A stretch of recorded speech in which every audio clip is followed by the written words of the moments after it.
Romance, where authors take you behind the scenes in our little corner of the romance writing world. I'm Eris Adderley. And I'm Shane Sterrett. We write the kind of books that embarrass you in front of your relatives. On our episode today, we're incredibly excited to have USA Today best-selling authors and founders of Black Collar Press, Livia Grant and Jennifer Bene, with us.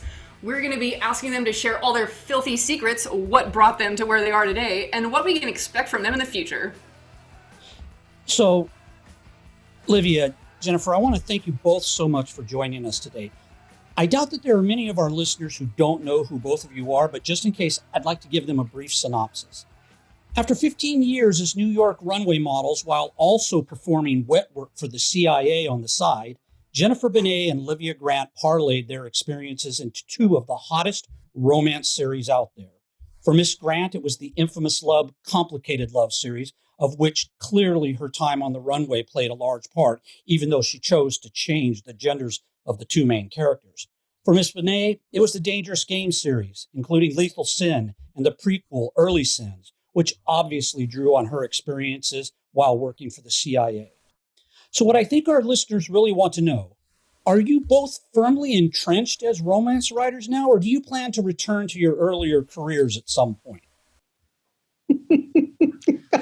I can neither confirm nor deny my past experience, but I am definitely a romance author now. That sounds very much like you're trying to hide something. Livia, are you?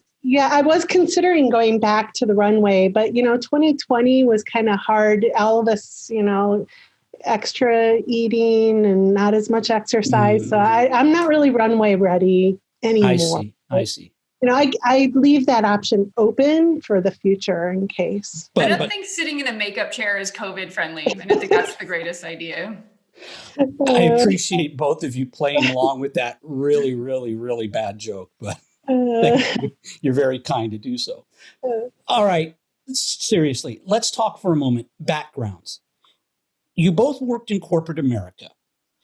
And I think, if I'm not mistaken, you also were both then starting to write while you were working in your corporate America jobs.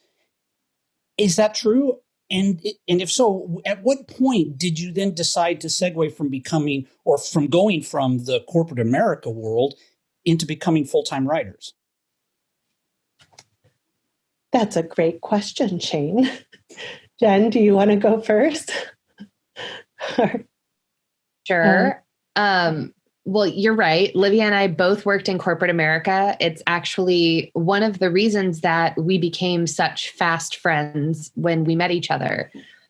I think writing is just something that's been in both of us, and it ended up being a career option because we spent a lot of time doing the full-time day job in corporate America and writing at night and on the weekends. And we both enjoyed each other's writing very much. And we found each other actually before we were published authors.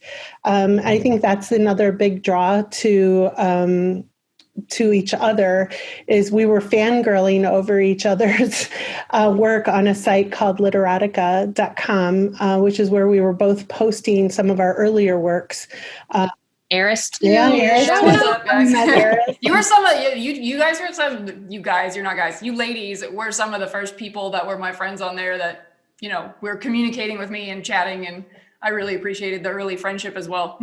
There's just a core. I mean, we all have good taste. Yeah, we did, and I love that because those are some of my best author friends are today. Still, some go back to our lit days. And I'm really proud of the fact that a lot of us, we were all supporting each other's work, even though we were mostly writing in a lot of the same categories.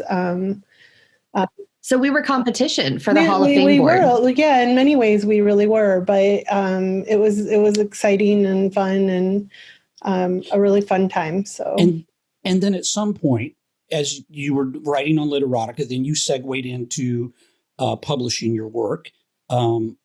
Online, I think either as indie authors or as through a traditional publisher. Was there like a breaking point in your corporate career where you said, I'm not happy with just being in corporate America. This is what I really want to do. I want to be a full-time writer. And was there difficulty in transitioning from that world into the full-time author world? This is one area where we are just a smidge different. Jennifer planned her retirement, I guess, from her corporate job, and I'll let her talk about that. I did not. My plan was I wanted to go full time, and I certainly had planned to go full time, but I was still working in corporate America when the pandemic hit. And so 2020 gave me a unique opportunity to go full time in a kind of scary way because I wasn't really financially ready to yet. But it gave me the time that I needed to really devote myself to it. So it's both a pro and a con for me, but I'm really grateful that I've had this time off of the day job. But I will just be honest, I loved my corporate job. I miss my corporate job. I still mourn for it on some days because I had a really a fun job that I loved and was really good at. And I got to travel and get paid for it. And I miss my friends that I worked with. So it wasn't as easy, I think, of a decision. But well, it wasn't a decision. It wasn't. Yeah. No, it was foisted. And I guess I'll quickly tell this story. When Jennifer was making her plan to retire and to go full time, we were at a convention talking about it. And Nikki, who is our personal assistant, both of us, she's like, well, when are you going to go full time, Livia? And she was pressuring me, and I'm just like, I don't know. And I threw this out, and it was like 2 years ago. I just threw it out. I'm like, okay, fine. I'll go full time on May 1st, 2020. And literally I lost my job in April and went off the payroll on June 1st, I think was my last day. So June 1st. So I blame putting that out into the universe. That I'm pretty sure that's proof it was all my fault. I'm sorry. Yeah, I was just going to say. So you're admitting now to all of our listeners that yes, I tanked. I have that power to. Right. She's a witch. She's a witch. You caused the pandemic. Wow. I did, but I'm pretty sure the pandemic was already going on. Yeah, that's true. I will say this though. I am a firm believer. If anyone listening has ever read The Secret or knows what The Secret's all about, I am a firm believer in The Secret. I've read the book, and I believe that you put things out into the universe and that the universe can deliver to you if you really believe it and you focus on the good vibes of it. And so I believe in that hokey pokey things. And I really had a lot of things in my life have kind of come about because I set my mind on it. And so I do think that kind of throwing that out into the universe, for me personally, I don't take blame for everyone else's problems, but I think it did actually bring that partly to me. It kind of aligned things. So, well, that's good. At least there's a silver lining there for you. It is for me. Yeah, absolutely. But what Jennifer, about you, Jennifer? Yeah. I feel like Livia sort of answered for me. I'm sorry. No, it's okay. I don't know what else to say. So you made the decision to leave corporate America, and that was it? Shane gets $1, by the way, every time he says corporate America. I'm just letting you guys know. So exactly. just keep it going because we've got lunch to buy tomorrow. Right. I'm going to monetize this later by having Iris insert some corporate, like Coca-Cola. Some hashtag action in your exactly. way. All right. Well, we'll expect our cut. So we want to know how you chose, Jennifer. Yeah, Jennifer, what was the driving factor for you? At the time, I was doing well in Authorland, and I did kind of an ROI breakdown on the number of hours I was spending at work versus the number of hours, because I am a single mom, I was able to commit at home to my writing career. And based off of my author income versus my corporate income, This is boring. It's not boring. That's very responsible. And I think people aspiring to be authors that actually want to make a living should like hear this stuff. You can't, Exactly. I'm very risk averse. So I'm pro this method because I'm just like, you can't just quit your job and hope everything works out. Yeah, I am very risk averse as well. And I did provide 6 months of warning to my day job. Did they train a replacement appropriately? I trained several replacements to take over several different responsibilities I had. And I wrote out a bunch of kind of how-to stuff because I worked in the training department of my company. And so I was good at that anyway, writing up job aids and things like that. But, that was kind of what it came down to. It was, I could make more money as an author if I invest more time in it. Now, unfortunately, anyone that follows me knows that like shortly after that happened, literally the first day of my author job, my grandfather died of a heart attack. And then 5 months later, my mom died. Right.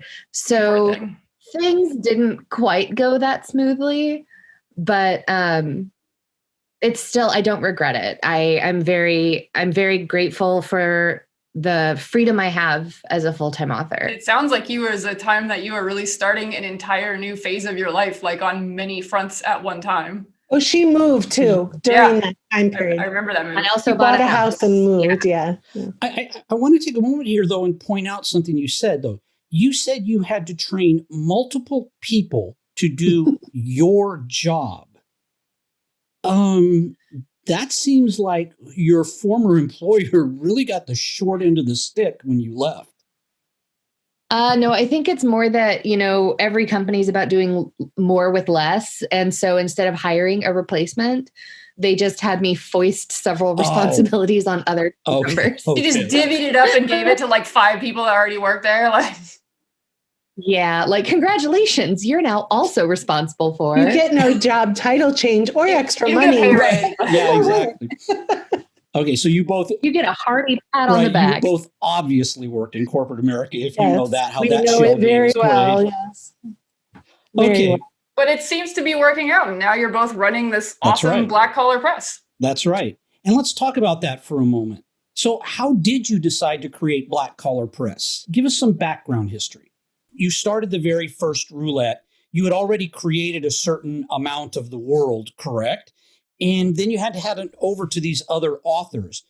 How did that go? I mean, was the first roulette like extremely frustrating or exciting or panicky? All of the above. Okay. No, I mean, it was more exciting than anything. I mean, it was fresh and new, but it was a lot of work. Without a doubt, the editing process. And I think the first one, we stumbled into some problems that we were able to avoid after year one. This year is going to be our 5th roulette. So we've gotten a lot better at it. We've got world documents, we've got photos, we've got ridiculous hand-drawn maps that They are not ridiculous. Livia did. I was gonna say they are not ridiculous. They're extremely helpful. You guys have both honored us with your talent by writing in our world. So you've seen those ridiculous maps. Not ridiculous. Okay, whatever. Bitch. But we didn't. I think we did. I did the map for the first year, but we didn't have a lot of the photos or the world building documents. And honestly, some of our most beloved characters came together in that set, like Clara and Spencer met in that first set. And, they belong to Addison Kane, who we love. She was a good friend at the time. She doesn't write BDSM, but she wrote in our world, and I adore her for that. And everybody that year, it was all our, kind of our BDSM friend, writing friends. So, and we just learned a lot that year. And now we have learned how to avoid certain problems. It's gotta be crazy with, 8, 9 authors in a box set plus your two selves, and as you've said already, Livia is a plotter, Jen is a pantser. So I mean, the two of you, you're like, okay, we write differently, so we're gonna write our own books, we're gonna do an anthology, separate stories. But now you're adding in all these other people. Like, I imagine that's gotta be, kind of hectic at times with everybody's different personalities, and the speed at which people work, deadlines. Like, can you talk a little bit about that? Like, how do you manage that? I mean, I think that we've been very fortunate that we get people the information about 6 months ahead of time. We set the deadline. We haven't really had anyone miss that deadline, I don't think, ever. Oh, that's great. And then we do 2 rounds of edits. Livia does the first wave where she's looking for continuity, world building errors, like not following the rules of roulette, things like that. And then we either do both edits at the same time or piecemeal, depends on that year. But I come in and I just do like a technical edit because I did that as my day job. So yay, it pays off.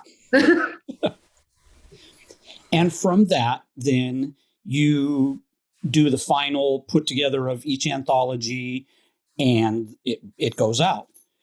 Before that, though, is there some process you have in terms of choosing who you want to, include in the anthology? Are you like constantly out there watching different authors, reading their stuff?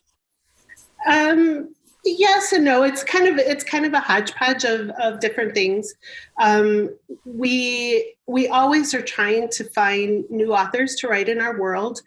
It's really a combination of we have some authors that are known to be Blacklight authors, and we are thrilled that they have worked with us many times. Marin Smith has written a lot, Misha Stone, Renee Rose, Maggie. I'm probably shooting myself in the foot by naming names because we have been blessed by many authors that have given us, several stories and many full-length books.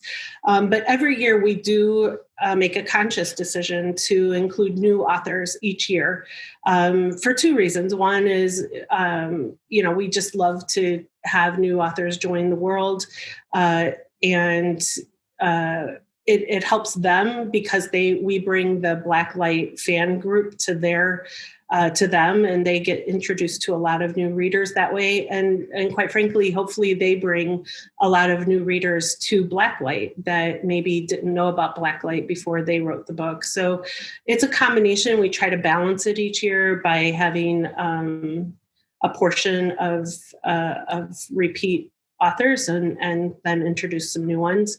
Up until this year, Blacklight has been primarily our only series. I am also publishing all of my BDSM standalone work, so The Punishment Pit, and any power exchange books and series that I will write in the future, I'll be publishing under Black Collar Press because it technically is my KDP account. But we are also, I think I can say this, right? I'll see if you can say it. Okay. We will be introducing new series out of Black Collar Press that will be also a multi-author series in the future, more than just Blacklight. So we will be expanding. Really? Yes. Wow. And is this the first that our listeners or anyone is going to be? We are. Oh my God. Are you guys serious? Shane and Eris get the exclusive. Yeah, we are serious. I never lie, Shane. You know that. I know that, but thank you very much. That's awesome. Thank you. That's an honor. Now, I'm not going to ask you to go into any sort of details, but we can assume that it will be something similar or on the lines of what we've already gotten from Black Collar Press in the past. Those kinds of books. You're not going into sweet Christian romance here. We will never do that, or Amish, or cowboys. No cowboys. Okay. No, it will always be power exchange. It will be edgy power exchange. Those are the requirements. We will always do edgy power exchange. Will it always be BDSM specific? No. As long as it's edgy and there's a a major kind of power exchange element. It could be mafia. It could be there's lots and lots of different genres. Sure. That could be edgy power exchange. Okay. We will not be publishing Jennifer's. Excuse me. Other. I'm other. Jennifer has a whole nother life outside of Black Collar Press. I play in the sandbox of Black Collar Press. Jennifer has this whole other life of. It mostly involves kidnapping, yes, and assault, and a little incest. Oh. Yeah. Okay. All right. Now, Hold on. That is when I get to play in Yolanda's sandbox. That's not my sandbox. That is true. I visit Yolanda Olson's sandbox when I want to write about incest. Yes, that is true. Fair enough. You mean your family novels, I believe. They are the family-oriented novels. Yeah, I think that's the genre that you're going for. Yeah, family. It is really the core thing to remember about those books is that they are all about love. They are, in fact, all about love of a sort that literally the entire theme of Scorched and Burned is love. Yeah. Let's just go with that and leave every other part of those books and stories behind. We'll just go with the love. We'll stick with the love fact. It is the core theme. Thank you, Shane. You're absolutely welcome. That is a completely different genre. And while it is dark and delicious, and I know there are so many people out there who enjoy those books, probably not exactly in the same vein as what you're talking about for both Black Collar Press and whatever it is that you have for us coming in the future. That is true. We will be avoiding some of those things. So, Jennifer, one of the things that we've noticed, aside from your Blacklight books in the past few years, is that you've segued into writing some really, really dark stuff. And I think that the books with Yolanda is what we're referencing here. What draws you exactly to those stories? Well, going all the way back to the beginning, when I was breastfeeding my newborn infant, my innocent, lovely child, I wrote Talia,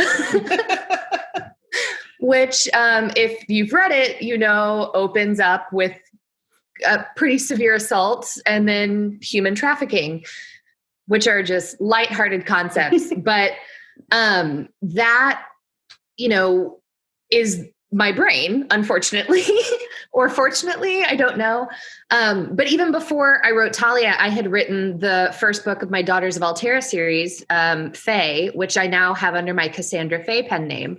And that was also dark and twisted and fucked up. And that is just my happy place in my brain. It's very easy for me to write those stories. I am a sucker for dragging my characters through hell to get them to the light and the happily ever after. You, Shane, always love my strong female characters because I like badass bitches that I just put through hell. I'm sorry, I do. And you know what? I'm not the only one out there, okay? I know that for a fact. I've seen your reviews of your books. I've seen people talking about them online. So you definitely have tapped into a main vein that is not just for me, but for a lot of other readers out there. And I'm very lucky that it turned into a career and not a prison sentence. Yeah, that is a good thing, right? Otherwise, you could have like the FBI tracking you and trying to connect you to all sorts of heinous crimes out there. But fortunately, you're just able to write your books and then give them to us to enjoy. Leveraging my CIA experience also benefited that. Yes, very much. So that's what I was alluding to at the very beginning of the interview here, is that you were able to tap into that. And it shows. Believe me, it definitely shows. Why, thank you. So, Livia, what about you? We know the kinds of stories you write. You've described them here. You've said that you're very much, you write a lot of BDSM. And certainly, Infamous Love, Complicated Love, and then segueing into all of the Blacklight stuff, it is heavily BDSM related. Don't forget the Punishment Pit. And the Punishment Pit. That's right. Lucas and Marcus and everyone there in the Punishment Pit. Are you planning on continuing just in that, or do you see yourself segueing into something else in the future? I will continue both of those series, I think, for a while.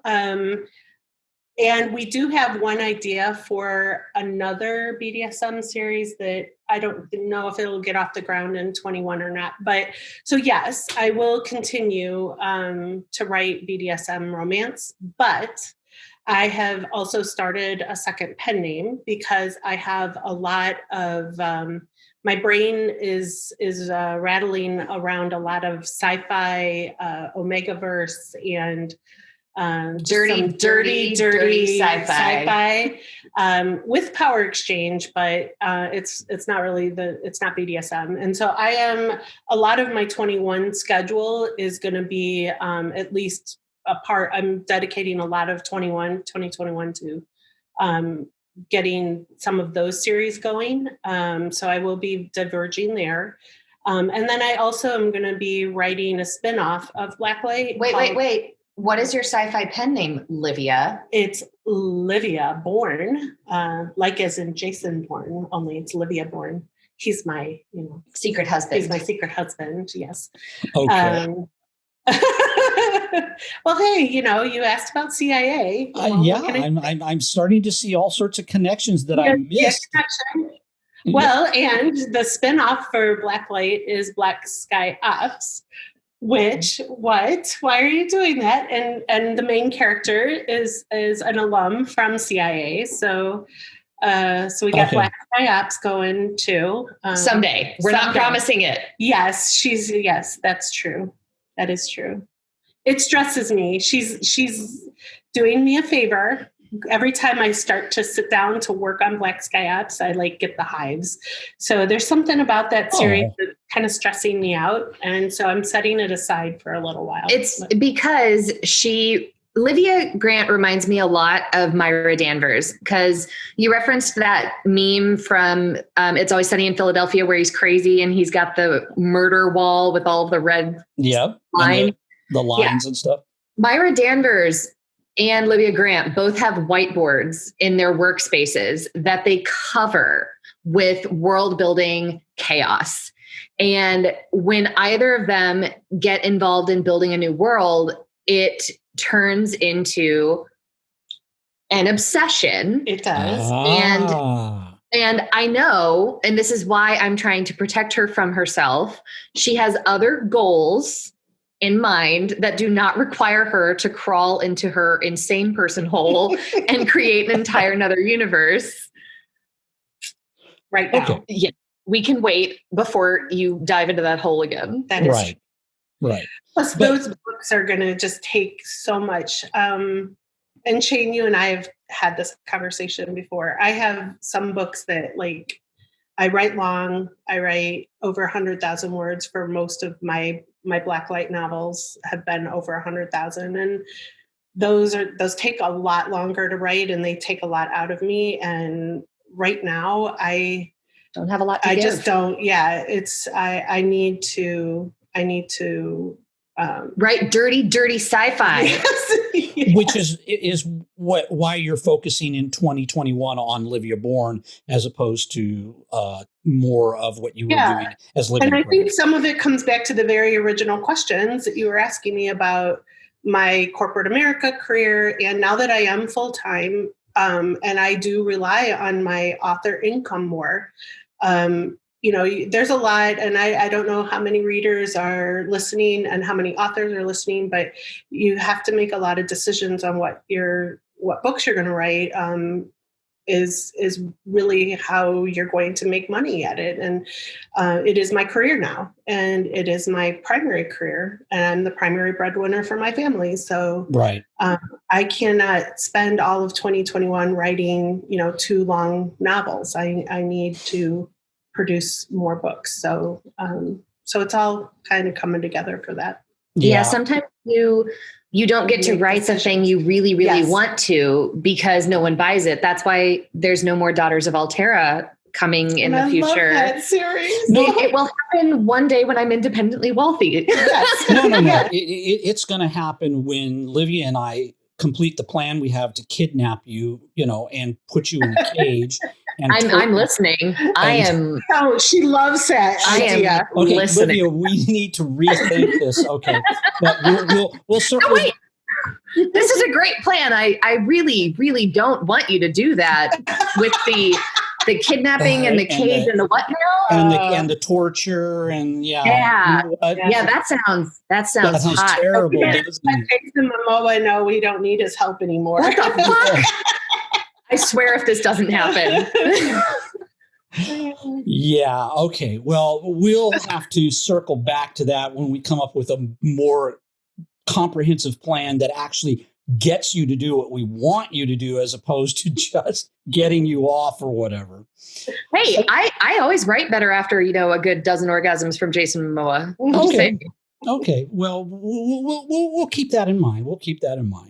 Listen, what do you think is going on in the publishing world right now, especially with the indie publishing world, with regards to the content being allowed on platforms, content being taken down, rejected, authors having to do a lot of, jiggery pokery in order to keep their content available to readers? Have either of you experienced that? Is that a concern of yours? And I ask that in terms of not just your own personal writing, but with Black Collar Press. We're speechless. That was a left turn. I have to say, we are careful with the titles we allow on Blacklight Books. We work hard to choose pictures that aren't going to cause conflicts in either advertising or on Amazon's, robots that scan cover images. Our goal is to always keep our full-length books out of the erotica dungeon on Amazon, because the erotica dungeon prevents things from showing up in search. Okay. Which is obviously death to a book. And, so we go for those things. But one of the first things that Lydia and I agreed on when we decided to really go for Black Collar Press is that we wanted to be edgy. We wanted to push the boundaries. We didn't want sappy, sweet romance. We wanted it to have edge and grit. And that means that every book is a gamble. It's a risk, yeah. So I have, in my book one, I've gotten many 1-star reviews because I have the hero basically raping the heroine in chapter 2 or 3, and I have to spend the whole book kind of redeeming him, and that was very risky. I think looking back, I probably wouldn't have put that into book 1. I would have put that into book 2 because book 1, that turned off. I think we lost a few readers that way, but I don't. That's what happened in the story, so I'm not going to play it safe. And the same with Scandalized. I think, I took a lot of chances in Scandalized. I took some chances in Rescued. And we want authors that are willing to do that. We don't want books. And I think if anybody who's read even half of the Blacklight books know, we push the boundaries. Marin's books are so good. Wow.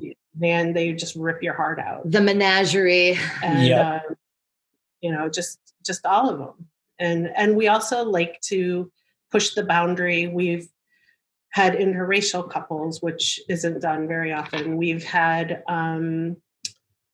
we're constantly looking for new kinks and new things to introduce to the readers. It's not the same book over and over. Okay. And that's one of our goals, right?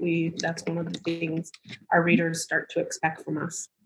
But in achieving that and doing that, which you obviously have done, you've not experienced anything where you've had a book through no fault of your own or through making a mistake, get pushed into the erotica dungeon or had it flagged and pulled.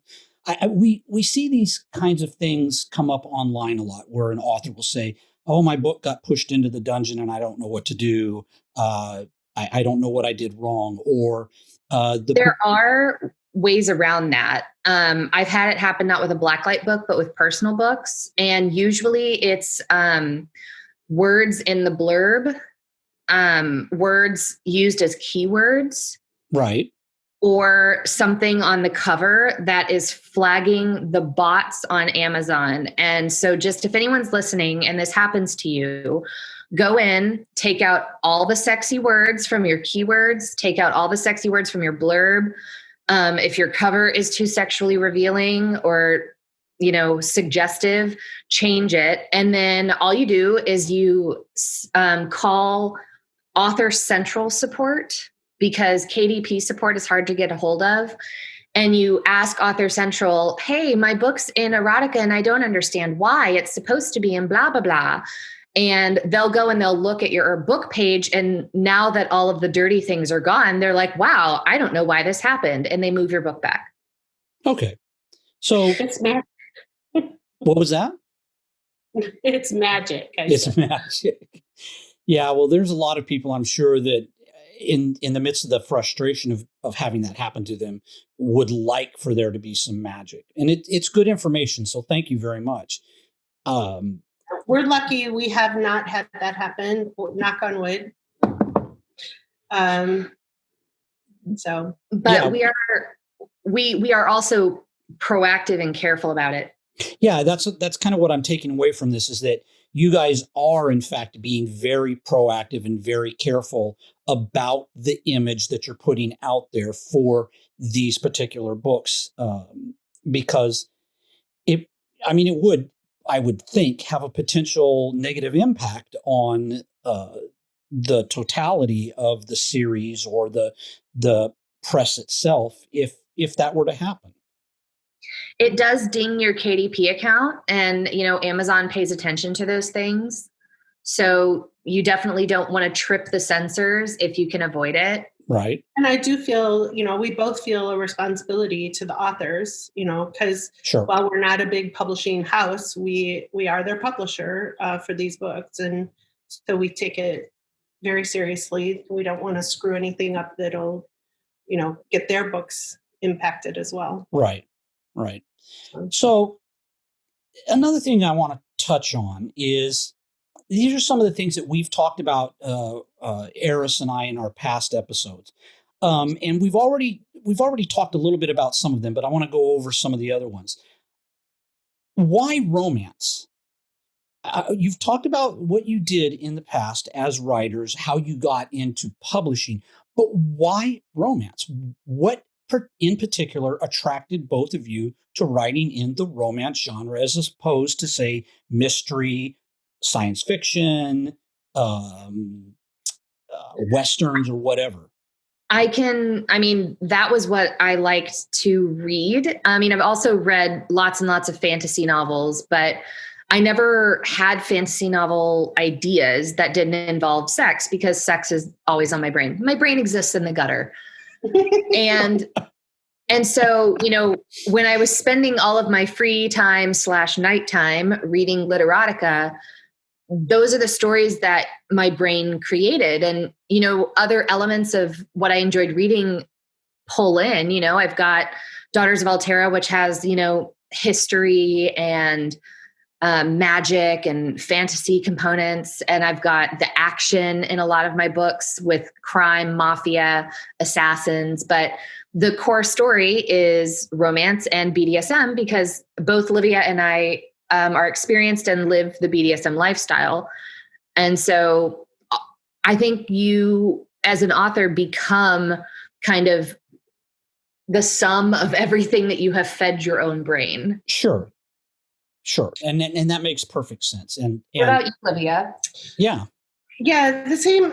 For me, it's really two things. My mother literally read a romance novel a day, almost the entire time from the time I was a kid. She read Regency romances and Harlequins. And as soon as literally I can remember, I started reading those Harlequins and a lot of historicals as a kid. And then as a teenager she would buy me, Joanna Lindsay and Kathleen Woody Weiss and, some of the bigger, what we called at the time, racy romance authors. Mm-hmm. And so through my teens and college, I devoured romance on a regular basis. I didn't read as much as some of our readers. Like we have readers now that are like my mom that would read one of our books in a day. But I was reading a lot of romance. And then I got married and had, my son, and I was busy, and I kind of, stopped reading for a while. And that's kind of, again, back to, I was reading some books, but 50 Shades of Grey is what really reminded me of what a voracious readership there is for romance. And so Absolutely. Not only did I love it, but if you look at any industry numbers, romance is just a huge chunk of the publishing world. Almost everything else pales in comparison. And, that there, I think there's people who read, mystery or suspense. They may read a book a month.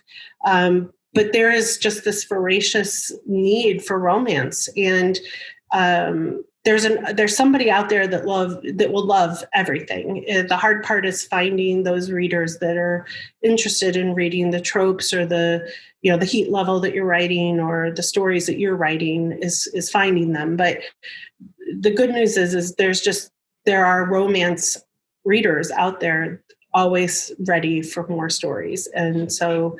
It's a combination of what I love to read and just knowing that I have readers out there that are going to want what I'm writing. Right, exactly. And it's funny because I noticed that both of you said essentially the same thing, that you recognize that romance is a huge part of the current publishing landscape, but that you didn't go into this to write to make money necessarily in that huge landscape. You did it because you like and you love writing these kinds of stories. And we've all heard horror stories and things about, copy pasta Chris and people that are just in it for the money. But my takeaway here is that's not the case for either one of you. You're doing this because you love writing these kinds of stories. I mean, we both started writing for free. And giving our work away on a website just because we wrote because we needed to get the stories out. Right. And that to me as a reader is actually kind of cool because I want the authors, or I'd like to believe the authors that I love, that I'm reading, really enjoy the same thing, that they're not just doing this to make a buck, so to speak. And hearing the both of you say that, kind of reinforces that feeling. And it's a good feeling. It's like, oh, cool. So you like this stuff too. You're not just doing this to placate me or to, get me off or make me feel tingly in the pee-pee. You're doing it because you have the same basic idea and it's something that you love too. And that's, like I said, you hear horror stories about people that are only in it for a buck. And I'm sure that at some point, at some level, that shows in that kind of writing. And I know as a reader, I certainly don't see that with either one of you. Well, thank you. Okay, so we did touch on this a little bit, but let's go ahead and talk about it just a tiny bit more. Plotter, Plancer, or Pantser? Livia? It's a continuum. It's a line, and I am much farther towards the plotter end of the line. But I know there are plotters that do way more than I do. I do not, do the beats. There are things called, romance beats where you plot out almost like you need to be at this beat at 2,000 words and this beat at 5,000 words. I am not like that. I write the story. The story determines kind of that. But I do plot out the beginning, middle, and end. And I usually know ahead of time how many chapters it's going to take me, and kind of what I hope to accomplish in each chapter before I ever start. So I'm definitely more towards the plotter end, but I change things all the time. I get there and I had planned to do A, and I get there and that just doesn't feel right. And my characters tell me I need to verge, and I'll make changes. I'm not that stuck in my ways. Jennifer, on the other hand, is at the other end of that continuum. Well, before we get there, though, Jennifer, I'd like a rebuttal because you mentioned Myra Danvers earlier and the wall with the plotting lines and stuff like that. So true or false what Livia just said? It's true that she does not follow story beats, and she's not writing down everything that she's going to write. You know, she's got like key concepts for each chapter. But the thing is what Livia left out is that she doesn't even start plotting the story until she knows the town they're in and the school they went to in fourth grade and when they lost their first tooth and their first date and like all this stuff that she admits to me as I rake her over the coals for this shit that will never show up in the book, but it matters to her brain as an author, and it's her process. Yes, right. That is true. Right. For Rocked, the two people in Rocked they were childhood friends turned childhood, sweethearts. And I wrote like 15,000 words that not one person's ever read. You need to give it away for free to your mailing list. I probably should, yeah. Of them as children, of the day they met and what made them friends, because they were from different sides of the track. She was the mayor's daughter and he was the bad kid from the wrong side of the tracks. Like how in the world could they possibly be friends? And I wrote all of that before I ever wrote one word of Rocked, and no one else ever read that, but it's what my brain needed to do. That is so interesting because I've never myself personally ever had that happen. It almost sounds like you were like writing a chapter of a story that then had to be taken out. And I mean, I can't really empathize with that because, as I said, that's never happened to me personally, but it's this guy right here. It's interesting. Shut up, you. Shane. I mean, I could go back to shutting up. That was going on for a while over here due to technical difficulties. Shane, no one believes you, by the way. Absolutely no. It's perfect. It's the truth. It's perfectly true. It's never happened to me. So all I'm saying is that I find it interesting. Okay. Moving on, Jennifer, what about you? I know the answer to this question. I've lived through it. What's your opinion? Of you or of Livia? Of me. You are a pantser. I can say that with full conviction. I absolutely am. I think when I first started, I mean, I literally never even knew how my books were going to finish. And that blows my mind. I'm like, what? And that sometimes happens still. Like what comes into my head is just this opening scene. And I always describe writing like I'm just watching a movie in my head and I'm just writing down what's happening. The characters are independent humans living in my brain and I'm just watching stuff happen.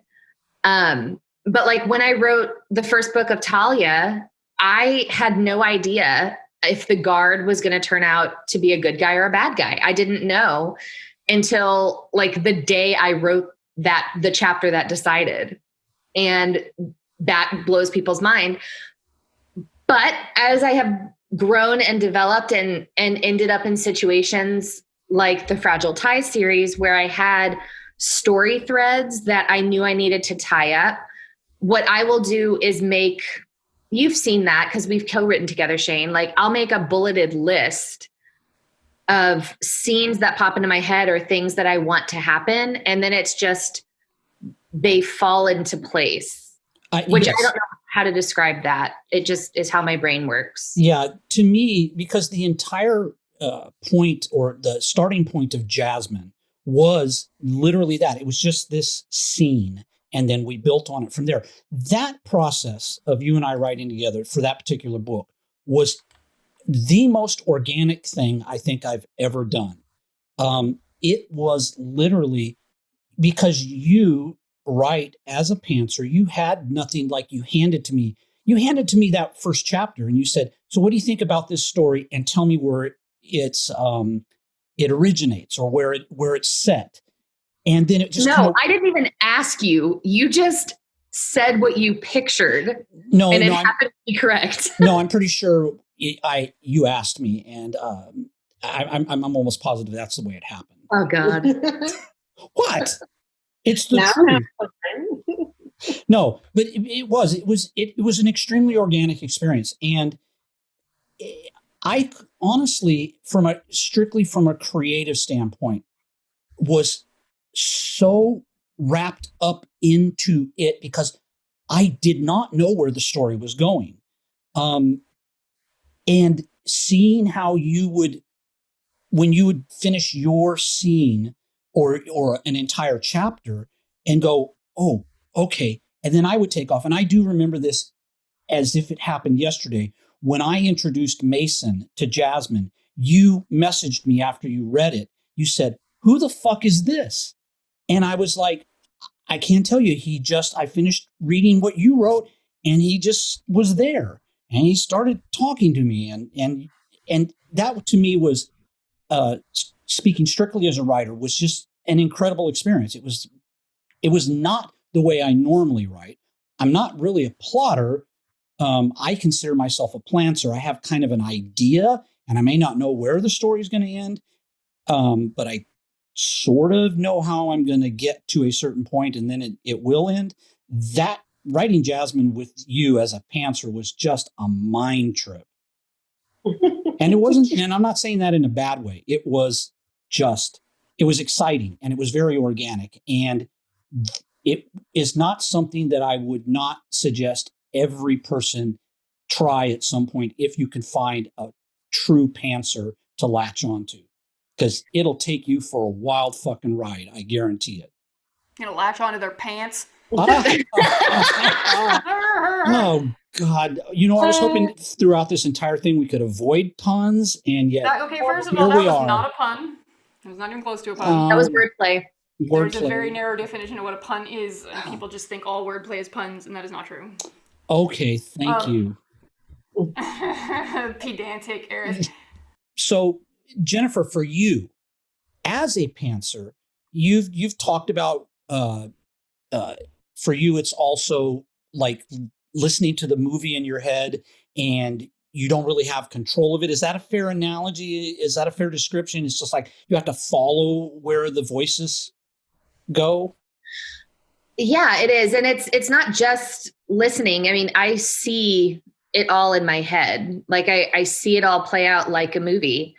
And sometimes my characters surprise me. And it's one of my favorite things about writing. I love when my characters throw me for a loop, and it's fun for me. It's one of the reasons why I don't understand plotters, because I've had to write to a plot before because of a situation. And I was so bored. Like I was bored because I was like, I know everything that's going to happen. And instead of having living, breathing characters in my head, I had like paper dolls that I was, walking around and having hump each other. It was. See, what y'all do as pantsers looks like mystical crystal ball magic to me. Like, I don't understand what's going on. It sounds like voodoo. I don't know how any of you guys are like it.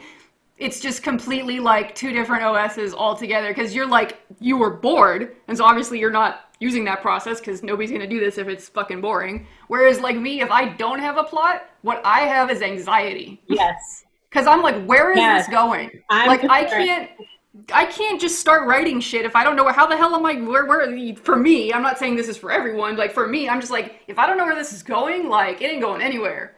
Like I have answers. It's like I have complete anxiety if I don't have a plot. It's not good. I love the description of two operating systems because that's exactly what it is. It is. It totally is.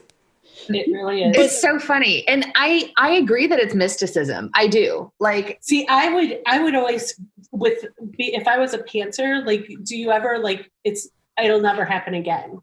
Like to me, it's magic. So then it's almost like what if the movie doesn't play? Now that that's the writer's block, and yep, that's scary as shit to me. Whereas if I can sit down and think about it for a while, I mean, the plotting helps me feel like it's not magic. I get writer's block even with the plotting, so I don't even know how to fix that. But I do think that you just hit on, anyone that has followed me, anyone that reads my books knows this deeply about me. I'm bipolar, and when I'm in a severe depression, my movie doesn't play. I mean, nothing happens. And so there have been multiple books that I have started and the movie turned off. And that happened with Inheritance, the second book of Fragile Ties. It took me over a year to get it out. It happened with Beth book 2 and it's usually with those really intensely emotional books that, because I will watch the movie in my head and I really feel the things with all the characters as I'm writing it. Like there are times like I'm not emotionally functional enough to do it. And so I end up in situations where I can't write because I'm a pantser, because I have to kind of experience it as it happens in my head. You're like, I can't deal with my own shit and tap into this. Is that what's going on, kind of? Nailed it.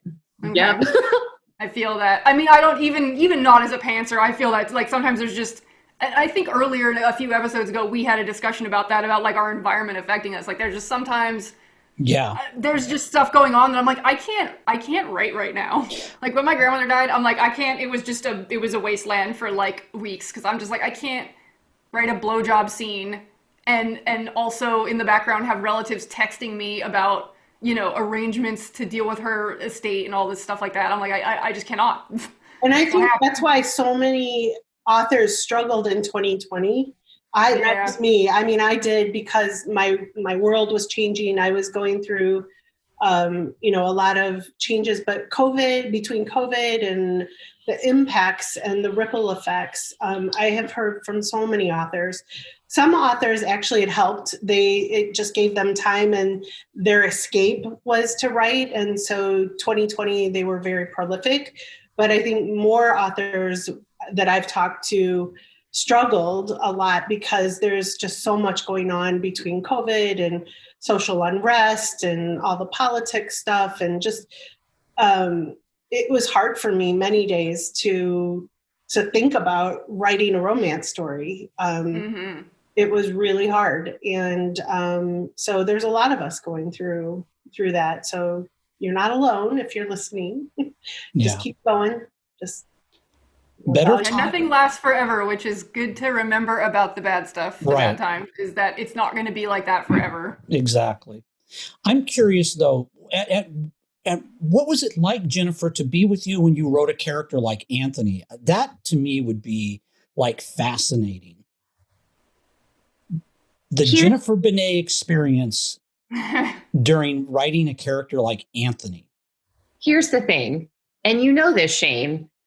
All men like Anthony run around circles in my brain 24/7. My challenge is that I cannot just repeatedly write complete sociopaths. I'm sorry. They have to be not. As a reader, taking off my writer hat for a moment, I would have to ask you, why not? Because I'm sorry, Anthony, without Marcus to balance him in that book, it wouldn't have been a good book. I mean, Beth was good because it was born out of the legacy Talia left behind. All right. You and I have talked about this, and you're absolutely right. You need that balance, that, I don't want to say lightness and darkness, because neither one of those characters. I was going to say, it's bad when Marcus is the good guy. cop. I know, right? This is the terrible thing. He could have been the good guy. I stand by that. This was the thing. This was the thing. That was one of the incredible parts of that entire series, is that for a while, and this is something you should take great pride in, you actually sort of felt bad for Marcus. When you juxtapose Marcus against Anthony, and then when Marcus starts to crumble because of what Anthony's doing to him and what's happening to him, it's like, wow, that's really the sign of good writing, when you can have a character like that and you feel sorry for him. And that's, of course, why everyone loves that story. That's why, it's just the incredible story it is. It's because that's the juxtaposition. And it's fucking great to read. Thank you. I appreciate it. But yeah, I mean, I have fucked up terrible, terrible, terrible ideas in my head all the time. It's her, right? It's her wheelhouse. Well, yeah, but I see what's on your Netflix thing, honey. I see what's going in that brain, and when you watch these movies, it's no. Thank God she hasn't seen my Pornhub search history. I was just gonna say. She totally has. Yeah. So, okay, what about? And this is directed at both of you, but Jennifer, you mentioned this actually. The voices in your head. How does that affect, do you think, your writing style? Or does it have any effect? I'm going to let Livia take this because she and I have had this conversation numerous times. Our dialogue in our books comes out so authentic.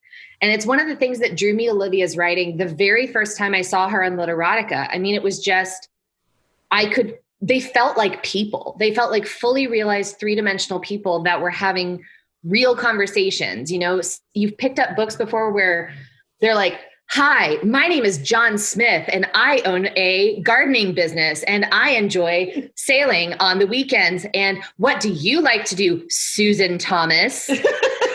Hang on, tell me exactly how many inches and cup size. Can someone please look in a mirror and describe themselves? Because that's what's happening right now. Yeah. And you get these really stiff, awkward as fuck introductions to characters because that person's not hearing voices. And so I'm going to pass it up to Livia to talk about the voices, but I just had to throw that out there. This explains why my characters are so stiff. I don't get That's the erection. Hey, this is not safe for work. No, I mean, I think Jen and I do share that. While I don't write only from my movie, like she does as a pantser, I hear the dialogue in my head. I don't know if this is part of it, but I had a double major in college. And up until recently, I didn't feel like I used either of my majors. I was a communication major. And I worked most of my time in hospitality and technology, which I didn't study at all. And my other major was psychology. And you were such a go-getter. but I didn't do anything with psychology, but I think that the psychology helps me, honestly, as an author, because I really love to get into my characters' brains, and I think I see them play out their lives, and it comes out in my dialogue. I think I'm not great at everything about being an author, but I do think that I am pretty good at dialogue, just because I can hear their voices in my head. But knowing that and understanding that about is that impacting the way you write? So are you hearing those voices? Are you drawing on that experience as, having that psychological background and then saying, well, I want to write characters like this because I know this is the way they would really sound? Or is it happening less organically than that?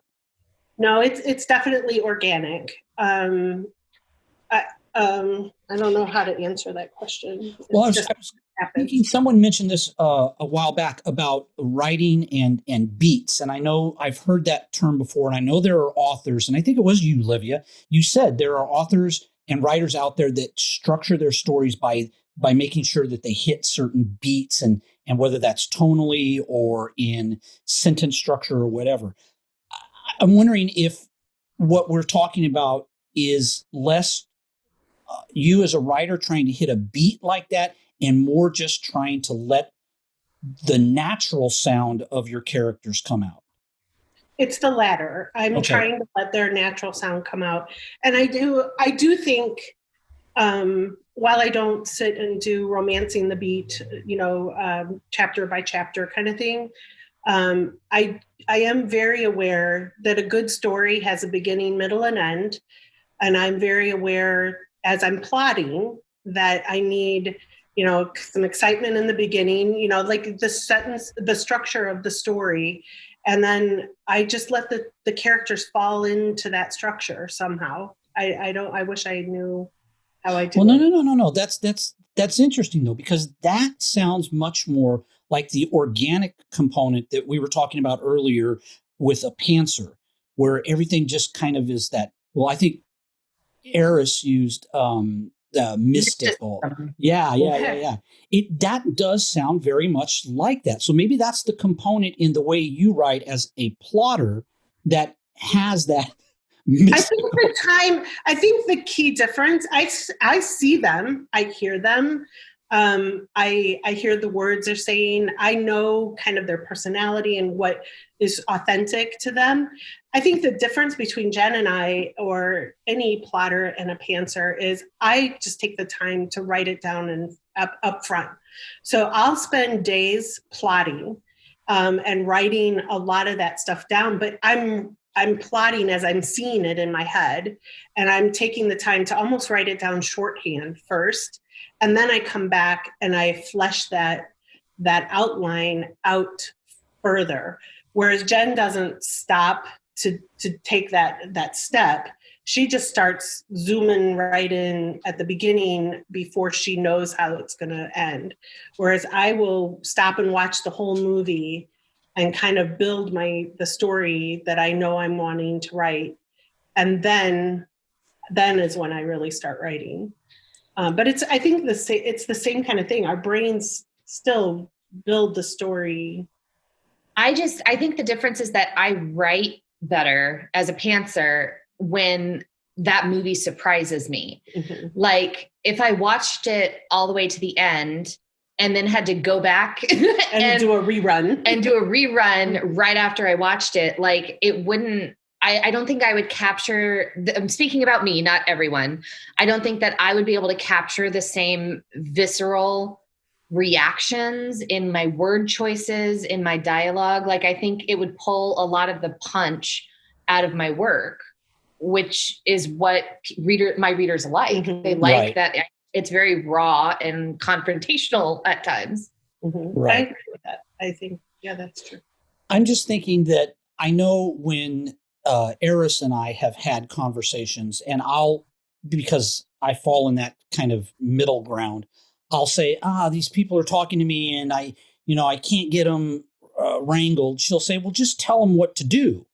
And I think as a plotter, a lot of times, at least from someone who isn't a plotter, is like, you can do that because I'm not sure I've ever told you to just do it because, like, I know that we have different processes, but I'm just saying, like for me, I'm just like, no, this is the plot and this is what we're doing. That's it. Like, I'm in charge. That's it. Yeah. Potato. We've had that conversation where you've basically said, well, just tell them what to do. And I'm like, I don't know that I can do that. That's just it. Sometimes I can. Other times I think it does impact how I write. I'll just be like, this doesn't sound right. This isn't working. I can't do that. And then that's when, for me as a writer, I struggle because it's like, this just does not sound right. And I know I'm going to have to go back and edit it and cut it or do major revisions. It's just the way it is for me. I take it though, from what I'm hearing, that for you, Livia, it's not quite the same.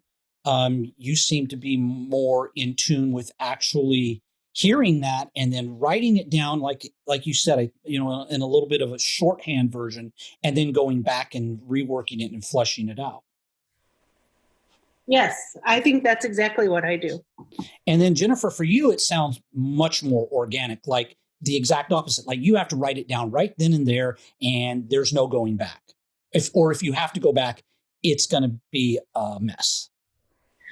Yeah, I write my books from beginning to end. Very rarely will I get like a specific scene will pop up in my head, like in the shower or, in bed or something, and I'll grab my phone and just jot that down really quick. But mostly like I won't go finish that scene. I'll write down what pops into my head, and then I will go back to where I was in the book and then just keep writing until I get to that scene. Okay. I know like you just save a note about like, oh, hey, yeah, this needs to happen at this later point. Exactly. See, and I think that's where I like where I have mine, because I know what's coming. I'll be thinking about things, and a scene in the future comes to me so clearly, I will stop and write that scene. And some of those scenes, I can tell you in each book, like there's usually like one scene that I'll write out of order. And those are some of my favorite scenes because they just come to me like a miracle, and I see it, and I've gotten out of bed at 3:00 in the morning, and those are your pantser powers activating. Those are Yeah. pantser power. Except that I knew that I had to write a scene similar to that. But it's like the dialogue clicks, and I'll get out of bed and I'll just pump out 2,500 word scene because it's just that clear. You just got to get it out because you're like, if I just try to remember it later, it's not going to happen. And some of those scenes, I can tell you, I look back at books and I can tell you which ones were like that. The only book I've ever written like completely out of order was Scandalized. That's because Livia loves ensemble casts. I do. And I write a lot of books from more than just 2 points of view. And that one almost killed me. So I jumped around like crazy on that one. But other than that, I usually write in order. Okay. So we all know, because we're all in some fashion or another working on it, but Black Collar Press has a new Blacklight anthology coming out very, very soon. We do. Are you guys excited about that? We are, and we've been hard at work editing, and the stories this year are smoking. Very hot. Very hot. We've got some new kinks that we've never had before. Some new authors that we've never had before. No spoilers. No spoilers, but it's, I think that's the thing that I love about Roulette the most is, like if somebody would have told me we were going to do 5 of them, I'm like, oh my God, how can you do that? But the way the setup of the book is, it just is an infinite number of combinations that can make each book feel fresh. Even though, we do it every Valentine's Day. This is our fifth Valentine's Day spending it at Roulette. So we've been besties for 5 years. We have. Oh. You know what's an exciting thing is actually by the time this podcast comes out, I'm pretty sure the Blacklight Roulette rematch will be out already. It should be. I would think that it has already come out. So where can people get this anthology now that it is out in the future? It's available at Amazon, worldwide Amazon. It is in KU. Almost the whole series. We're slowly taking the first few books out and going wide to reach more readers, to try to get more readers for the series. But the bulk are in KU, so it's Amazon KU. Awesome. And is there anything about this particular Roulette that, not to, as you guys said, no spoilers or anything, that sets it apart from previous ones that you're not more excited about, but that you're particularly excited about this time? You're in it, Shane. Yes. No, that's no. Were you fishing? No, I'm you just said it though. Everyone has been different. And I'm sure there has been for each of the 5 ones that precede this one, there's been something about each one that you've said to yourself afterwards, man, that was perfect, or that was so good. You guys have written in each and every one of them, right? That's true. Yeah, true facts. And so let me ask the question this way. Is there anything about this one in terms of what you are each writing that you're like, oh, I'm just so excited about this particular story? Jennifer's story this year is smoking. Yeah. I think this might be The longest. well, no, I was going to say, I love Silas. Don't get me wrong. Oh. I think this is my favorite Jennifer roulette Well, story. don't spoil anything. Does it Right. have girth as well as length? That's important. It is. Thank you. You know it. Yes. You know how I like to deliver it, Eris. Meaty. Okay. And Like I'm out. we definitely love having a couple stories each roulette that will help feed the full-length novels, and we will have 2 such books this year. So that's a little secret, There's a teaser. a little teaser. One of them is from somebody on maybe this podcast. I don't know. Mm, Who would that be? yeah. Still. So Jennifer's got a new Blacklight book coming out. Awesome. There you go. There you go, folks. Yeah, actually, she does, but that's not beside the point. Okay. All right. So now we're going to open this up to you. Is there anything that you two want to talk about or ask us? What is the meaning of life? 42. Yeah, there you Thank go. you. Moving on. That was a short question. Yeah, next question. Accomplished. Do you have any other releases recently? Either of you want to pimp? Yolanda Olson and I released the entire Anathema trilogy in December. It was rapid release, so all 3 books are out now. It's if you took like a dark comedy and put serial killers in it, you would get the Anathema trilogy. I cannot get any more erect. I am so proud. Remember, if it lasts for 4 hours, see a doctor.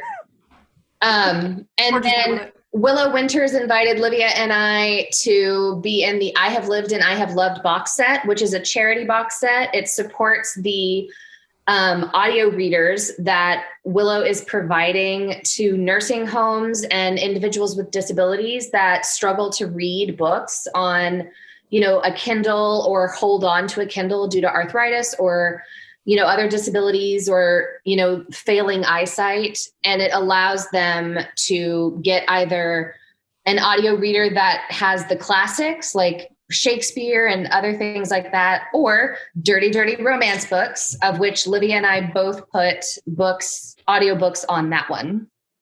That And sounds like a great charity. it is. And I have read both stories, and that is an excellent book. And it serves a worthy cause. It is the sweetest thing I've written in years. It is a little unlike Jennifer. It was a sweet little story. It's very Hallmark. Yes. Yeah, but it was still incredibly good. Okay, don't put yourself down. No, it was a great story. Yes, She didn't say she's putting herself down. She's just, saying it was It different. was a little off-brand in that respect. Okay, It was a little all right. sweeter than normal, but it was R-rated Hallmark. Oh yeah, it's dirty. Well, it better be. No, it is very, very good. And what about you, Livia? Well, my big thing, the last half of 2020 was re-releasing the Punishment Pit series, which is what brought Jennifer and I together. And partly. Lucas is mine, for the record. Yes, she's put dibs on him. She's licked him. So I republished the Punishment Pit, and that is a series that I wish I could find more readers for, because I really do think It's amazing. I do It think is. a lot of BDSM readers would enjoy it, just romance readers in general. But again, because I take chances and I love to push the edge, I have a lot of things in that series that not everybody is willing to take a chance on. And she released a book called Celebrating It All, which might have a little bit of a crossover. With Blacklight. Oh. True. What is the new Oh. series title? Because it has a new series name, right? Yeah, instead of the Passion series, it's called the Punishment Pit series. Oh, it's literally the Punishment Pit. It is Okay, the good. Punishment So I wanted to make sure people could go find it and know Yeah. the Thank correct you name. very much. Yep.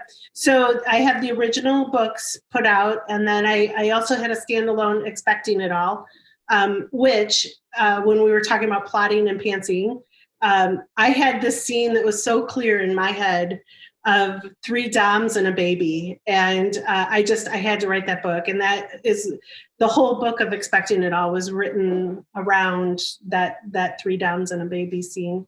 Which is hilarious. It is. It was a hilarious scene. You cannot dom a baby. No, you cannot. They do not cooperate. And then I do have, because I'm a plotter, I have probably 4 books, 2 that are really well plotted out that I would love to add to that series, and 2 others that I could write. But again, I need to find some more readers for that series before I go crazy writing a million other books for that series. So yeah, I'll have at least 1 more book coming out in that series in 2021. Excellent. Because I love that series. I just finished the last one, with the exception of what you were just talking about the other night. And I honestly really, really enjoyed that series. So I'm looking forward to more in it. So I think, unless you guys have anything else you'd like to discuss, we have pretty much covered everything we wanted to cover in our interview with you tonight. This was fun. Yes, it was. Well, thank you. Thank you both so much for joining us. We really... It was fantastic talking to you. We're honored that you invited us as your first official guest. So thank you. Thank you. Everyone follow the Not Safe for Work podcast. Yes, trust me, I will be pimping it shortly to the people who are already listening to it. So, Livia, where can people find you if they want to follow you, read your books, all the good stuff? Where can people stalk you? Well, thank you. So lots of places. You can find us both at Black Collar Press. We do have a blackcollarpress.com website. And then I have my website, liviagrant.com. But I'm also on all the normal social medias, Facebook, Twitter, Instagram. I'm Livia Grant at Livia Grant Author. And right now, almost all of my books are available on Amazon and are in Kindle Unlimited, but one of my goals will be soon to be taking some of them wide. So if you're interested in KU, get reading, because the punishment pit's moving wide soon. Limited time, people, get in there. And Jennifer, what about you? Where can you be found? Well, my website is jenniferbene.com. You can find me on social media at jbeneauthor. And all of my books are on Amazon, and many of them are also available at other book retailers. All right, and now I shall pimp our podcast in general. You can find the Not Safe for Work Romance podcast on Apple Podcasts, Google Podcasts, and YouTube. And you can follow us on Facebook and also Twitter at RomanceNSFW. That's RomanceNSFW, all one word. I am on Facebook, where you can follow my fan page or join my private group, Eris Adderley's Home for Wayward Troublemakers. I'm on Twitter at Eris Adderley, and you can also find me on Instagram and TikTok. And all of my dirty books are on Amazon, most of them in Kindle Unlimited. And I'm also on Facebook, Twitter, and Instagram. Just search for Shane Sterrett, or you can find my group, The House of Sterrett, on Facebook. All of my books can also be found on Amazon, available for Kindle, in Kindle Unlimited, and also in paperback. Guys, again, thank you both so much for joining us. This is our first time that we've ever interviewed anyone, and there were a few technical difficulties, but you guys stayed with us, and we really appreciate that. So thank you. We love you guys. You can't get rid of us. Nobody's trying to get rid of anybody. But thank you both. Thank you. Thanks for having us.